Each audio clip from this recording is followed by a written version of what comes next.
Imagina só, uma tecnologia que se conecta diretamente na nossa mente, que consegue ler pensamentos e, mais impressionante ainda, pode até escrever neles. E olha, isso não é mais coisa de filme não, é a neurotecnologia.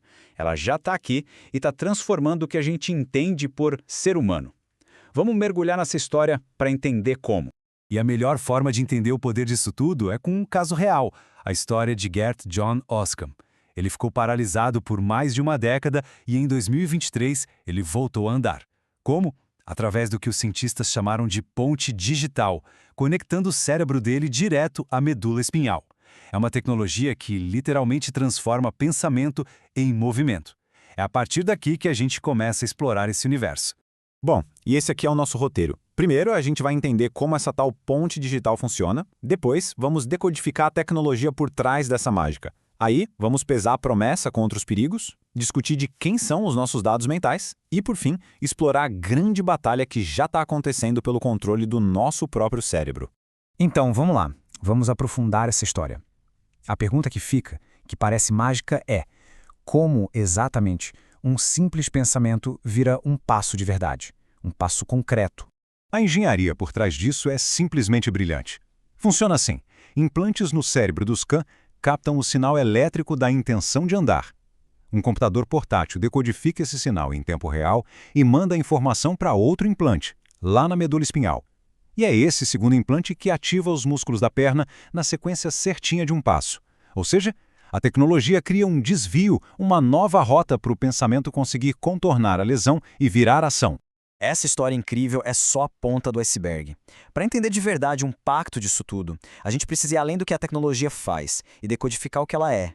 O que exatamente está acontecendo por baixo dos panos. De um jeito bem simples, neurotecnologia é qualquer ferramenta que permite uma conversa com o nosso sistema nervoso.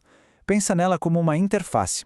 Ela pode só ficar ouvindo, monitorando o que se passa no cérebro, ou ela pode intervir, que é o caso do Oskam, para restaurar uma função que foi perdida. E o combustível para tudo isso são chamados dados neurais. Mas aqui tem um detalhe muito importante. Não estamos falando só de ondas cerebrais. Estamos falando também do que os algoritmos interpretam a partir desses sinais. Eles podem deduzir se a gente está com foco, se está cansado, feliz. Podem até prever nossas intenções antes mesmo da gente agir. Basicamente, existem duas formas de acessar o cérebro. Uma é a invasiva, com implantes cirúrgicos, que dá uma precisão incrível nos dados, mas claro, com riscos bem maiores. A outra é a não invasiva, que usa sensores por fora, como capacetes ou pulseiras. É bem mais segura, mas a leitura do cérebro é menos detalhada. E tem outra diferença que é fundamental. A tecnologia de leitura só escuta o cérebro. Ela coleta os dados, como num exame de eletroencefalograma. Já a tecnologia de escrita vai além. Ela envia sinais de volta, alterando a atividade do cérebro. Ela fala com ele. É o que se usa, por exemplo, para acalmar os tremores da doença de Parkinson. E é bem aqui que a história começa a ficar complexa, porque para cada promessa de cura existe um perigo em potencial.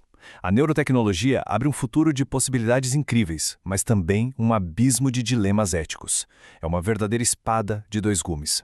E para a gente ter uma ideia da velocidade com que tudo isso está avançando, é só seguir o dinheiro. Isso aqui já deixou de ser um campo de pesquisa de nicho, sabe? O mercado está simplesmente explodindo, com projeções de mais que dobrar de tamanho em poucos anos. É como uma nova corrida do ouro. E o ouro, dessa vez, é o acesso ao cérebro humano.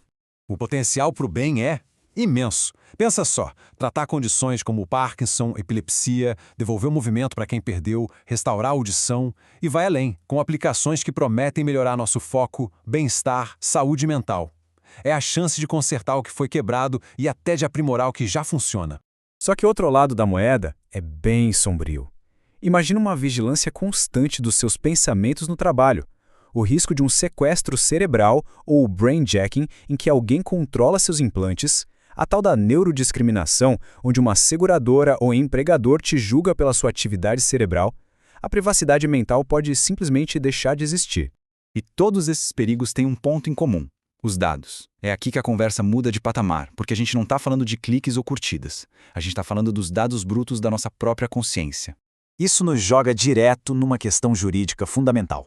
Os dados da nossa mente devem ser tratados do mesmo jeito que nosso e-mail ou endereço?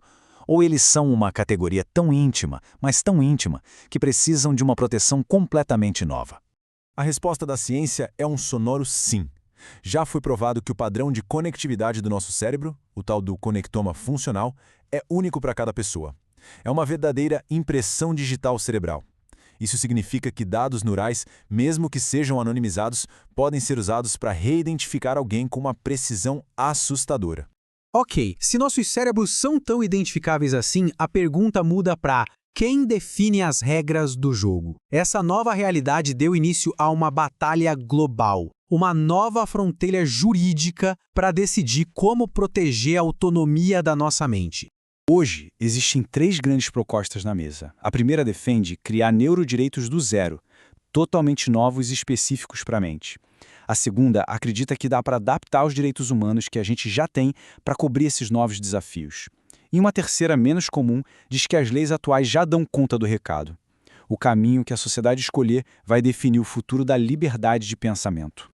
E não vamos pensar que isso é para um futuro distante, não. As projeções mostram que, em pouquíssimos anos, a neurotecnologia vai sair da medicina e se espalhar para os esportes, depois para o nosso ambiente de trabalho, para os games que a gente joga e até para a educação das crianças. A transição para o nosso dia a dia vai ser muito, muito rápida. E então, aonde tudo isso nos leva? Quando a tecnologia pode não só ler, mas também escrever e até reescrever nossos pensamentos, a questão deixa de ser sobre privacidade de dados. Ela se torna muito mais profunda. A pergunta que fica no ar é: quem vai controlar a fronteira final, a fronteira da nossa própria mente?